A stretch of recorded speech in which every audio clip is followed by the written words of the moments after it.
Good morning, everybody. Since I have been into marketing zone, let me share you a story. It is very incredible story. Actually, this happened to me when I was in Mukteshwar for a event, and it's very wonderful thing. मतलब मज़ा आ जाएगा सुन के, तो पूरा सुनिएगा। और इसमें जो दिमाग चलाने की प्रक्रिया है या इंटेलेक्ट को कॉन्कर करने की प्रक्रिया है वो आपको पता चलेगा। And I am sure by the end आप का मोबाइल आपके हाथ से छूट के नीचे गिर जाएगा। इतना ख़तरनाक है मार्केटिंग स्टोरी है। So let's start, let's begin. So एक कहानी है 14 जून 2022 की। I was in Mukteshwar. I went to Mukteshwar. हमारी पूरी टीम गई थी। तो वो लोग का क्या था कि उनको रिटर्न आना था। हमारा एक शो था वहाँ पे, डेस्टिनेशन वेडिंग थी। पहली डेस्टिनेशन वेडिंग हमने करी थी। बड़ा सही एकदम, मतलब एक माहौल था वहाँ पे। और क्योंकि मुक्तेश्वर जो है वो नैनीताल के भी ऊपर पड़ता है, तो हम लोग गए वहाँ पे और हमें एक रेसिडेंस दिया गया था साथ में रहने के लिए। बड़ा प्यारा, एकदम बड़ा खूबसूरत विला था वहाँ पे। तो वो हमें मिलता है एज अ ऑर्गेनाइज़र। तो हम वहाँ पे गए और मेरा जो काम है वो म्यूज़िक डोमेन का ही है। मतलब बेसिकली जो भी म्यूज़िक से रिलेटेड चीज़ें वो मैं ऑर्गेनाइज़ करता हूँ। तो हमारा शो था वहाँ पे, तो मेरे बैंड के मेंबर्स और मैं सब लोग रुके हुए थे उस होटल में। तो इन लोग का क्या था कि इन लोग को जाना था। तो इनसे मैंने बोला कि एक काम करो, तुम रुक जाओ तुम लोग भी। तो कहते नहीं यार, मुझे निकलना होगा भैया। तो मैंने कहा ठीक है, तो आप लोग निकलिए फिर।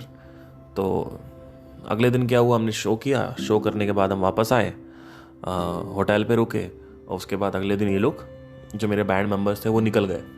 सो मैं एक दूसरा जगह देखना चालू किया, क्योंकि शो के एक दिन बाद ही हमें वहाँ से खाली करना होता है, क्योंकि ऑब्वियसली वो 2 दिन 3 दिन का ही स्टे देते हैं। तो 2 दिन तो हम वहाँ पे स्टे किया हमने। उसके बाद फिर हमने वहाँ से खाली कर दिया, मतलब चेकआउट किया। चेकआउट के बाद मेरा जो बैंड मेंबर है वो चले गए। फिर मैं 2 दिन वहाँ पे रुका। वहाँ से मैंने 1-2 वीडियो भी बनाए थे यूट्यूब के। फिर मैं उधर से बाइक रेंट किया और कसौनी गया पूरा। वहाँ पे जो वैन एलन रेडिएशन है उसको एक्सपीरियंस किया। वैन एलन रेडिएशन बेसिकली धरती पे 3 जगह ही ऐसी हैं जहाँ पे स्वामी विवेकानंद ने उसमें से एक जगह इंडिया में है। स्वामी विवेकानंद ने वहाँ पे मेडिटेशन किया था बहुत ज़्यादा, क्योंकि वहाँ पे जो कॉस्मिक यानी जो प्राण शक्ति होती है वो बहुत कॉन्सेंट्रेटेड होती है। तो मैं वहाँ पे गया और वहाँ पे आराम से मैं बैठा था। इंस्टाग्राम पे कुछ स्टोरीज भी डाली थी मैंने। पहाड़ था बहुत ऊपर, पूरा मैं राइड करके गया था। ड्यूरिंग द राइड मैंने वहाँ पे पेठा भी खाया, आगरा के नहीं वहाँ पे मैंने पेठा खाया, और एक चॉकलेट वाली मिठाई होती है पहाड़ों की, वो भी खाई। और मैं ये होते हुए गया था इधर, कौन सा ये जगह पड़ती है, ये अल्मोड़ा के बाद कसौनी पड़ता है। तो कसौनी गया, वहाँ बैठा, वापस आया और पूरा आराम से, मतलब अल्मोड़ा पूरा घूमा और फिर वापस आए मुक्तेश्वर। वहाँ पे एक कपल रहते हैं, वहीं पे उनका एक होम स्टे है। तो उस होम स्टे में मैं रुका, खाना वाना खाया और बातें करी। जो जिनका होम स्टे था उनसे, अकेले था और स्कूटी रेंट कर रखी थी, तो बढ़िया चल रहा था। ठीक है, बहरहाल ये सब किया, घूमा फिरा। फिर और भी देखा मुक्तेश्वर, एकदम टॉप पे गया, वहाँ पे देखा मंदिर वंदिर ये सब गया। ठीक है, कोई दिक्कत नहीं है। वापस आया, बहरहाल नीचे पहाड़ों से उतरा। अगले दिन मेरे को जाना था। कहाँ जाना था? वापस दिल्ली आना था। अब देखो यहाँ से कहानी चालू होती खतरनाक। सुबह में निकला, मैंने चेकआउट किया। उसके बाद मेरे को बोला गया था कि आप 8:30 बजे पहुंच जाइएगा ऊपर, वहाँ से बस चलती है। अगर आप बस लेने में सक्षम नहीं होते तो आपको 2,000 रुपये की ऑल्टो करनी पड़ेगी। मैंने कहा भाई साहब पैसा बचाना है। तो मैं, क्योंकि वहाँ से वहाँ जाने में सिर्फ 1 घंटे का रास्ता है ऊपर चढ़ने, 1-1.5 घंटे का ऊपर, उसमें 2,000 रुपये ये लोग लेते हैं। प्लस मेरे साथ कोई था भी नहीं। मैं कहा 2,000 रुपये फालतू वेस्ट करने का कोई फ़ायदा नहीं है। मैं मतलब सुबह सुबह उठा और फटाफट में गया।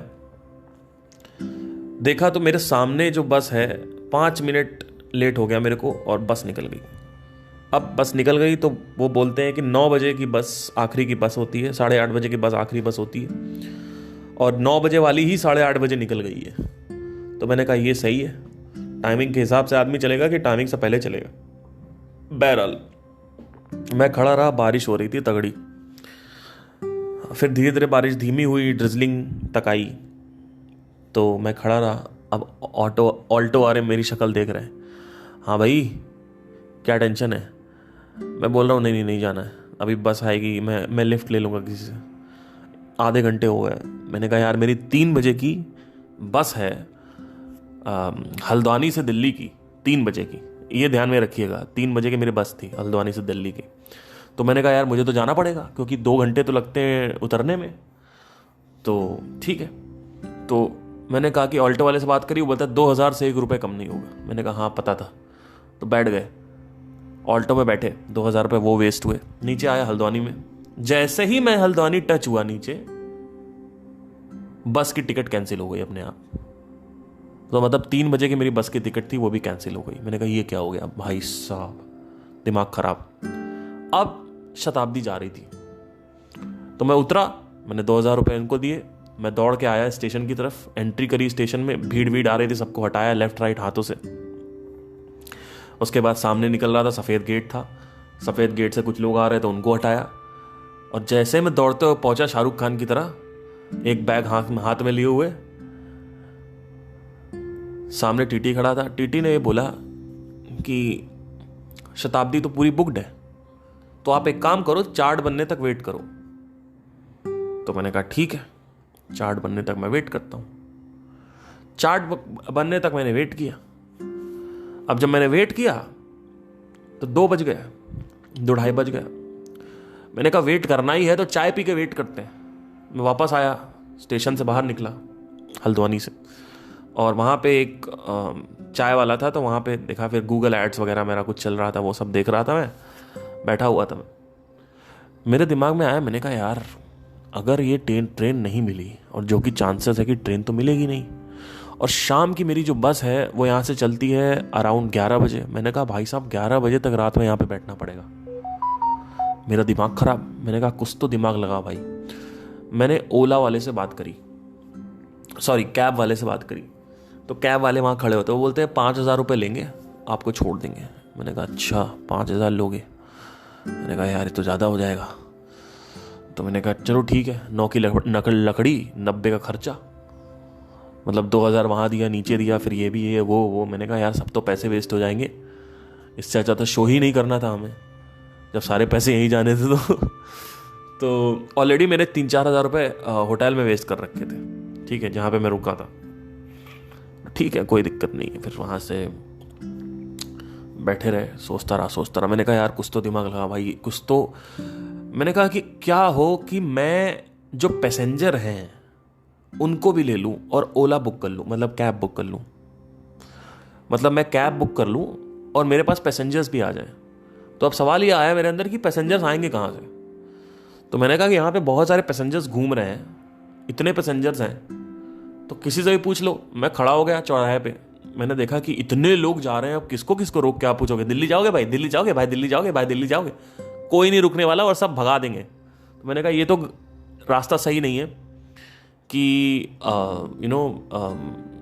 चौराहे पे मैं खड़ा हो जाऊं, ठीक है। और वहाँ पे ये भी एक आप सोच रहे हो कि एक चार्ट खरीद लेते और चार्ट पे लिख देते दिल्ली जाने वाले मेरे पास आए और ऐसे दिखा देते, वो भी एक आइडिया अच्छा है, बट इतना कौन करता है, और कहाँ से चार्ट कहाँ से मार्कर, वहाँ पे स्टेशनरी की दुकान थोड़ी मिलती है। तो मैंने कहा मैं क्या करूँ। ये मुझे पता था कि पैसेंजर अगर मेरे को मिल गया तो मैं आराम से जा सकता हूँ। बाद में पता किया तो शताब्दी में तो बिल्कुल कैंसिल ही हो गया, मतलब उन्होंने कहा कि नहीं हो पाएगा, बहुत भरी हुई है शताब्दी, अब पॉसिबल ही नहीं है। तो मैंने कहा कि ठीक है। मैं आया वापस, मैंने दिमाग लगाया, मैंने कहा कि कॉन्ग्रीगेशन कहाँ पे हो रहा है, मुझे ये पता करना है। वेयर इज़ द कॉन्ग्रीगेशन, यानी ग्रुपिंग जो होती है, एक पर्टिकुलर कस्टमर की ग्रुपिंग होती है, वो ग्रुपिंग कहाँ पे हो रही है, भीड़ कहाँ लग रही है। तो मैंने दिमाग लगाया, मैंने बहुत दिमाग लगाया। मैंने कहा कि अगर मैं बाहर खड़ा होता हूँ चौराहे पे, वहाँ पे तो इतने अलग अलग कस्टमर्स हैं, टारगेट तो है ही नहीं मेरा। तो फिर अंदर मैं खड़ा होता, जहाँ पे ऑटो वाले खड़े होते हैं वहाँ पे टारगेट कस्टमर नहीं होता, क्योंकि वहाँ से स्टेशन से बाहर निकलते हैं लोग, तो ऑटो वाले तो जहाँ खड़े होते हैं वही टारगेट कस्टमर नहीं। बहुत दिमाग लगाया, बहुत दिमाग लगाया। मैंने कहा मुझे कांग्रीगेशन जाना है, कांग्रीगेशन चाहिए। दिमाग लगाया, बैठा रहा, चाय के बाद चाय पीता रहा, दिमाग लगाता रहा, सोचता रहा। मैंने कहा बस मुझे कांग्रीगेशन पता करना है, ग्रुपिंग पता करनी, कहाँ ग्रुपिंग हो रही है, कहाँ ग्रुपिंग हो रही है, मुझे पता करना है, टारगेट पता करना है।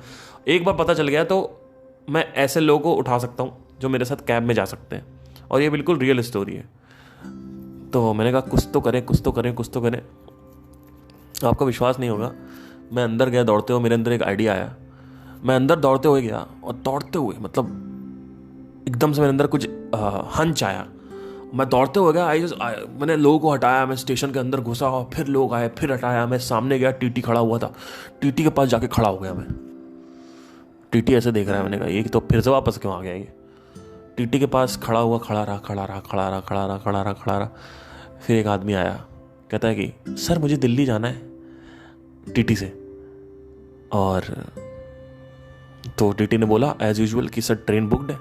तो वो आदमी कहता अच्छा ठीक है, सॉरी सर, ऐसा करके गया। मैंने कहा इधर आओ इधर आओ। तो बोलता है कि क्या हुआ। मैंने कहा देखो मैं और आप चलेंगे, 5,000 रुपये की टिकट है, 2,500 ले लेते हैं। कहता नहीं 2,500 कौन देगा, 1200 रुपये की तो आप यहाँ पे तत्काल मिल रही है, अब 2,500। तो मैंने कहा ठीक है मत करो। तो वो चला गया। फिर वो देखता रहा, दूर से खड़े होकर वो देखता रहा कि भाई कोई ऑप्शन तो है नहीं और कोई टेंशन भी नहीं है। तो फिर देखता रहा मेरे को दूर से खड़े होके। ठीक है, इतनी देर में एक कपल मेरे पीछे आया और उसने मेरे को टैप किया। कहता आप क्या दिल्ली जा रहे हैं क्या गाड़ी से। मैंने कहा हाँ मैं दिल्ली जा रहा हूँ, बताइए क्या हो गया। कहते हैं कि अरे मैं और मेरी वाइफ है, मेरे को भी ले चलिए। अब देखो कस्टमर जब बहुत ज़्यादा परेशान होता है ना तो वो पैसा नहीं दिखता फिर, है ना। जब इमरजेंसी होती है तो उस वक्त जो फनल के नीचे सबसे नीचे लोग होते हैं, उस वक्त आदमी कितना भी पैसा देने के लिए रेडी होता है, मतलब डबल देने के लिए रेडी होता है, कितना भी नहीं कह सकते, डबल देने के लिए रेडी होता है। जब कहीं जाने का ऑप्शन ही नहीं है, रात में बस पकड़नी पड़ेगी, तो क्या फायदा। ठीक है, तो और बस भी पता नहीं क्या बुक ही हो, तो 2-3 तो बस उसमें बुक थी जो शाम की बस थी। तो कपल ने मेरे को बोला कि, मैंने कहा देखिए आप लोग 2 लोग हैं ना, ठीक है डन। कहते कितना होगा। मैंने कहा देखिए 5,000 है। 5,000 में मेरी बात हुई है एक कैब से। इतनी देर में जो आदमी को मेरे को पहले से घूर रहा था वो वापस आ गया जो मेरे से पूछ के गया था सबसे पहले, वो वापस आ गया था। हाँ अब तो 2 लोग हो गए, अब तो मैं भी चलूंगा। मैंने कहा अच्छा। कहता है कि चलो ठीक है। मैंने कहा डन करो। कहता है कि आपको कैब करने की जरूरत नहीं है, मैं यहीं का हल्द्वानी का रहने वाला हूं भाई साहब, और मैं 2 मिनट में जाता हूं, मैं अपनी बलेरो लेके आ जाता हूं। मैंने कहा आपकी बलेरो कहाँ खड़ी है। बोलते बलेरो ये खड़ी हुई है जस्ट स्टेशन के पास। मैंने कहा कितनी देर में आओगे आप। कहते 2 मिनट में आओ। 5 मिनट लगेगा मुझे, बस यहाँ से ऑटो से जाना मुझे, आप लोग मेरे को मिलो। तो हम तीनों गए एक स्टेशन पे, मतलब सॉरी एक चौराहे पे हम वहाँ पे मिले उससे। वो बलेरो लेके आया अपनी, बलेरो क्या बोलते हैं, आई थिंक बलिनो बोलते हैं। तो बलिनो लेके आया, मैं बैठा आगे और पेट्रोल डलाया। सबका जो पैसा आया वो आया 1,200 रुपये, और शताब्दी में जो था वो 1,400 लग रहा था। तो 1,200 रुपये में बुद्धि लगा के मैं हल्द्वानी से इधर पहुंच गया। अब ये कैसे हो पाया। ये हो पाया क्योंकि मैं बहुत ज़्यादा इन डेप्थ हूँ इसमें, मार्केटिंग में। मार्केटिंग का सिंपल सा रूल है, जहां पे कांग्रीगेशन हो रहा है वहां पे आपको हुक मारना पड़ता है। अब वहां पे आप हुक मारोगे तो 2 चीजें होंगी, या तो लोग इंटरेस्टेड होंगे, कन्वर्जन में नहीं आएंगे अभी, मतलब कन्वर्ट नहीं होंगे। पर हल्द्वानी में उस वक्त लोग इमरजेंसी सिचुएशन में थे, यानी फनल के सबसे नीचे थे, और वहां से मैंने 1,200 रुपये कमाए। मतलब 1,200 रुपये मैंने अपने इन्वेस्ट किए। मैंने कमाया कुछ नहीं, लेकिन मैं अब जो बताने जा रहा हूं वो सुनो। मैंने अपने दोस्त को कॉल किया दिल्ली आते ही 2-3 दिन बाद। मैंने कहा कि भाई देख एक बिजनेस मॉडल बता रहा हूं तगड़ा। कहता क्या। मैंने कहा देख गाड़ी ले और किसी भी स्टेशन के सामने खड़ा हो जा, ठीक है। वहां पे जब ट्रेनें बुक हो जाती हैं, स्पेशली ऐसी जगह खड़ा हो जहां पे ट्रेनें 1 या 2 हो। अब तुम दिल्ली में मत खड़े हो जाओ कि कानपुर के लिए जो लोग आ रहे हैं दिल्ली से कानपुर तो ऐसे ही कोई आ जाएगा नहीं। पहाड़ी एरिया में कहीं खड़े हो ना, पहाड़ी हल्द्वानी हो गया, ये हो गया, वो हो गया, नैनीताल हो गया, यहाँ सब खड़े हो जाओ। और नैनीताल में नहीं, बट जहाँ पे रेलवे स्टेशन है वहाँ पे खड़े हो जाओ। और वहाँ पे खड़े होके आप काम करो कि 1200 मत चार्ज करो, आप सबसे चार्ज करो 2-2 हज़ार रुपये। अब आपका वो 2 हज़ार क्यों देगा कोई? बिल्कुल देगा, दे देगा, क्योंकि अगर वो कैब से अकेला जाता है तो वो 5 हज़ार देगा, लेकिन वो 1200 रुपये देगा, सॉरी 5 हज़ार देगा। लेकिन जब तुम उसको 2 हज़ार ऑफर करोगे तो उसके 3 हज़ार बच रहे हैं, तो वो 2 हज़ार करेगा। और वहां पे जो कन्वर्टिंग पॉइंट है वो इतना तगड़ा है कि जब आदमी फंसता है ना ऐसी इमरजेंसी में, अपना बच्चा लिए हुए है, आपको मैं विश्वास नहीं करोगे, मेरे सामने 6 आर्मी ऑफिसर्स आए और उन्होंने तत्काल में टिकट मांगी। टीटी ने मना कर दिया, कहता है शताब्दी में टिकट नहीं है और कोई ट्रेन भी नहीं जा रही है, और वो लोग बेचारे रह गए वहीं पे। सोचो कितने कस्टमर्स थे वहां पे, मतलब ऑलमोस्ट 50 से 60 कस्टमर्स होंगे आराम से टीटी के पास ठक ठक ठक ठक ठक लगाते हुए। सोचो उनमें से अगर आप 40 भी कन्वर्ट कर देते हो, क्योंकि इमरजेंसी सिचुएशन है, बाकी 10 रात में रुक जाएंगे और 500 रुपये बचाने के लिए आपका इसमें आ जाएंगे, क्या बोलते हैं, बस में चले जाएंगे। लेकिन बस भी बुक्ड थी, और बस अगर बुक्ड भी नहीं है तो भी आदमी नहीं रुकेगा 500 रुपए के लिए। बहुत ही चीमड़ कोई आदमी होगा, वो आदमी 500 रुपए बचाने के लिए रुकेगा। आप 2000 में उनको दे रहे हो, ठीक है, आप देखो, विश्वास करो। तो ये चीज मैंने किया और मेरे अंदर आइडिया, मैंने अपने दोस्त से शेयर किया। मैंने कहा भाई ये करो। कहता है अरे ये वो देखेंगे। तो हालांकि उसने किया नहीं, पर यहां मैं जिसको बताना चाहता हूं, आप लोग भी कर सकते हो। अगर आपके पास खुद की कार है तो आप कभी ट्राई कर सकते हो।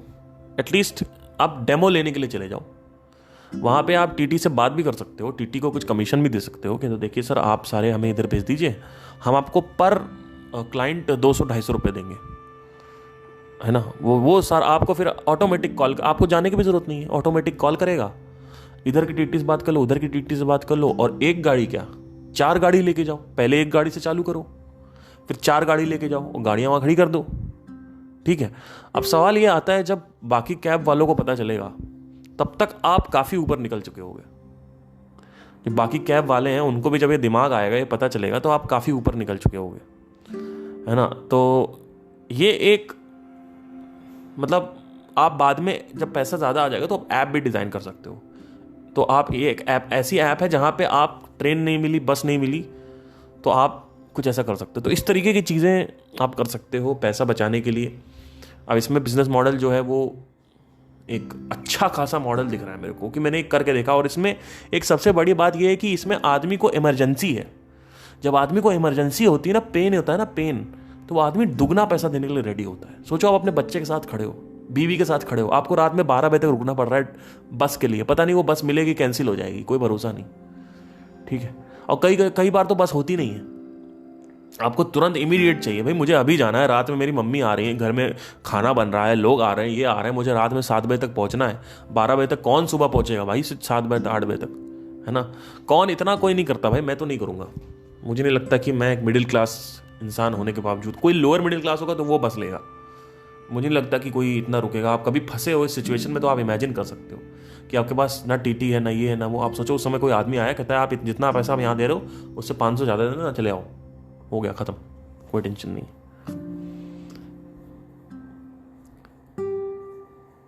तो ये मेरी कहानी थी, जो मुझे जब मैंने बताया आके लोगों को तो काफ़ी शॉक थे लोग। तो मेरे को एक मतलब कहीं ना कहीं मुझे भी एक बड़ी अच्छी सी वाइब्स आ रही थी, क्योंकि मैं भी पीछे जो कस्टमर्स बैठे हुए थे उनको बता रहा था कार में कि आज मैंने ये किया। कहते हैं अच्छा ऐसे किया आपने, मैंने कहा हाँ मैं, तो उनको इतना को वो नहीं लगा, लेकिन ये तो उनको इम्प्रेशन तो अच्छा पड़ गया होगा कि एक आदमी क्या सोच रहा है, कैसे सोच रहा है।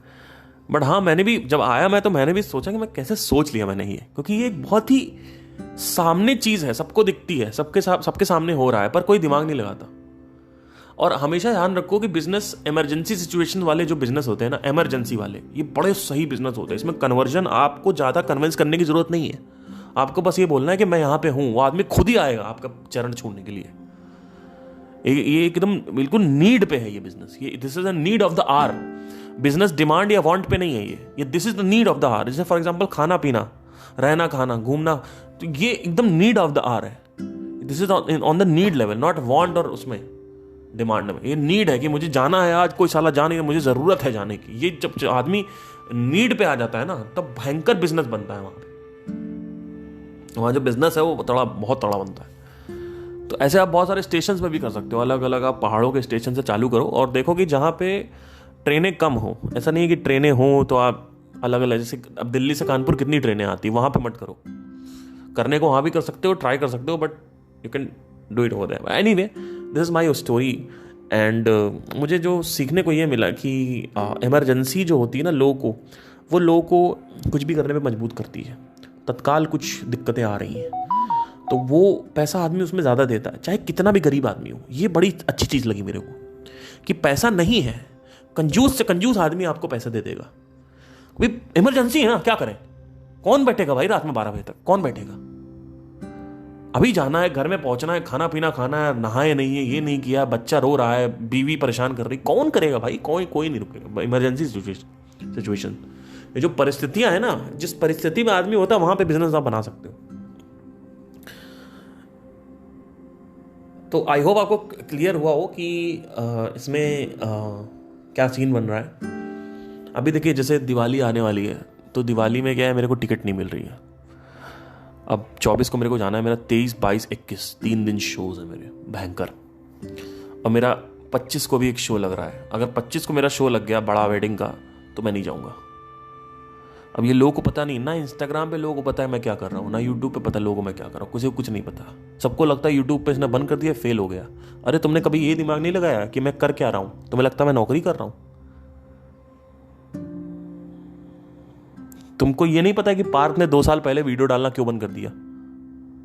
क्या तुमने दिमाग लगाया? नहीं लगाया, क्योंकि तुम्हारे पास खुद इतना टाइम है अपने बारे में सोचने के लिए। और वैसे भी अगर मैं भी होता, शायद मैं भी ना लगाता तुम्हारी जगह। तो किस लेवल पे चीज़ें हो रही हैं आपको पता नहीं है।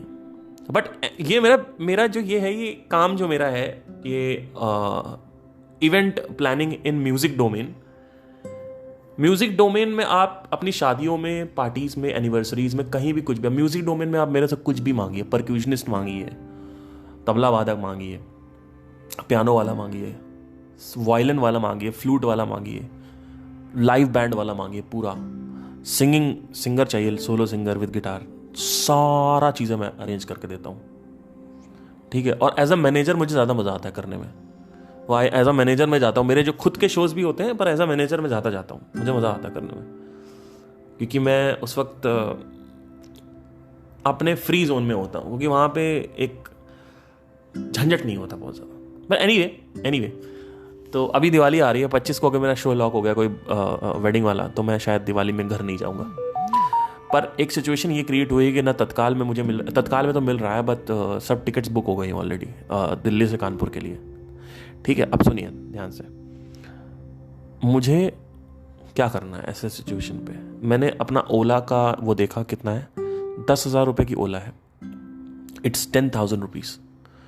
ठीक है, 10,000 रुपये की ओला है। आप विश्वास नहीं करेंगे, यहाँ से कानपुर के लिए मुझे क्या करना है, मुझे फेसबुक एड्स रन करने हैं। ये बताऊंगा आसपास जो लोकल एरिया है वहाँ पे, और मैं बोलूँगा कि मैं कानपुर जा रहा हूँ, मेरे साथ कोई अगर कार में आना चाहे तो आ सकता है। सबके पास वो मैसेज पहुँचेगा और वहाँ पे टारगेटिंग में मैं लगा दूंगा कानपुर। तो जो भी लोग कानपुर में इंटरेस्टेड है उनके पास ही पहुँचेगा सिर्फ। तो कानपुर वाला लगा दूंगा, और जैसे मैं कानपुर का लगाऊंगा वहाँ पे मेरे पास मैसेज आएगा, हाँ मैं जा रहा हूँ। क्योंकि अभी सब बुक हो गई है, ट्रेनें और बसें तो हैं, बट ट्रेनें बुक हो गई हैं, तो उनको मैं लेके जा सकता हूँ 2,500-3 हज़ार में। अब आप कहोगे भाई 1,000 में तो यहाँ से कानपुर के लिए बस में जाते हैं लोग, कैसे होगा? देखो, बहुत सारे लोग होंगे जो 3 बजे फ्री होंगे उस दिन, सुबह 24 तारीख को सुबह 3 बजे फ्री होंगे, सुबह 6 बजे फ्री होंगे, रात की शिफ्ट होगी और निकलना होगा। ऐसे लोगों को टारगेट करना है जिनकी इमरजेंसी सिचुएशन है, जो सुबह जाना चाहते हैं। और ऐसे लोगों को भी टारगेट करना है जिनको घर पहुंचना है, कानपुर जाना ही जाना है। तो एक इमरजेंसी सिचुएशन क्रिएट हो रही है, इस सिचुएशन में मुझे बस मैसेज पहुंचाना है अपना, और सिर्फ मैसेज पहुंचा के काम हो जाता है। लेकिन ऐसे भी बहुत सारे कस्टमर्स हैं जिनको हम मैसेज पहुंचाओ और वो हाथ खड़ा कर देंगे, बट वो कन्वर्ट नहीं होंगे। वो कस्टमर्स अलग है, उनको अलग तरीके से ट्रीट किया जाता है। उनकी जो बाइंग जर्नी है वो अभी खत्म हुई है, अभी मतलब आ रही है एंड पे।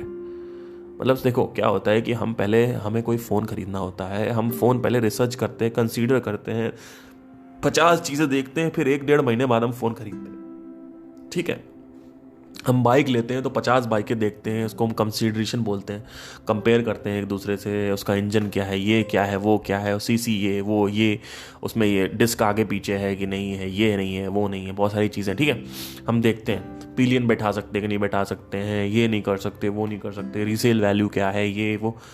हम उसके बाद आते हैं आखिरी में, और जब वो जहाँ पे वो आता है उसको बोलते हैं कन्वर्जन जोन। कन्वर्जन जोन में हम एंटर ही होते हैं 4-5 महीने बाद, 2 महीने बाद, 3 महीने बाद। लेकिन ध्यान देखो, अगर आपको ट्रेन नहीं मिल रही है तो आप ऑलरेडी कन्वर्जन जोन में हो। मतलब वहां पे जो कस्टमर्स हैं वो कन्वर्जन जोन में है, वहां पे आप ऑलरेडी उठा सकते हो। आप उठाओगे, आपको तुरंत कन्वर्ट हो जाएंगे, वहां पे आपको ज़्यादा कन्विंस करने की ज़रूरत नहीं है। तो वो एक तरीका अच्छा है, एक वो है। तो ऐसे दिवाली पे आपने मैसेज पहुंचा दिया, 10,000 की ओला है, मान लीजिए अगर मान लीजिए 4 लोग भी आपके साथ चले गए तो आपने डिवाइड कर लिया 10,000 को, कितना हो गया? आई थिंक 2.5 हो गया, 2,500 रुपये। अब आप कहोगे 2,500 कौन देगा? 1,000 से आदमी बस से चला जाएगा? नहीं, वो लोग जाएंगे जिनको रात में जाना है 10 बजे। ऐसे भी लोग हैं जिनको 3 बजे जाना है, 4 बजे जाना है, 6 बजे जाना है। समझ रहे हो? तो ये होता है। तो ऐसे भी लोग पकड़ सकते हो। लेकिन चलाना कब है ऐड? जब आप 4 दिन पहले चलाओ ऐड, जब सब बुक हो गया हो तब चलाओ। अभी सारी बसें भी बुक हो जाएंगी 4 दिन पहले, कुछ बस नहीं मिलेगा दिवाली में। ठीक है, तो आई होप हमको क्लियर हुआ हो, आज की जो स्टोरी में मजा आया हो। तो कॉन्ग्रीगेशन कहाँ हो रहा है, कॉन्ग्रीगेशन कहाँ हो रहा है, और कितनी इमरजेंसी है कस्टमर को, ये होता है तरीका।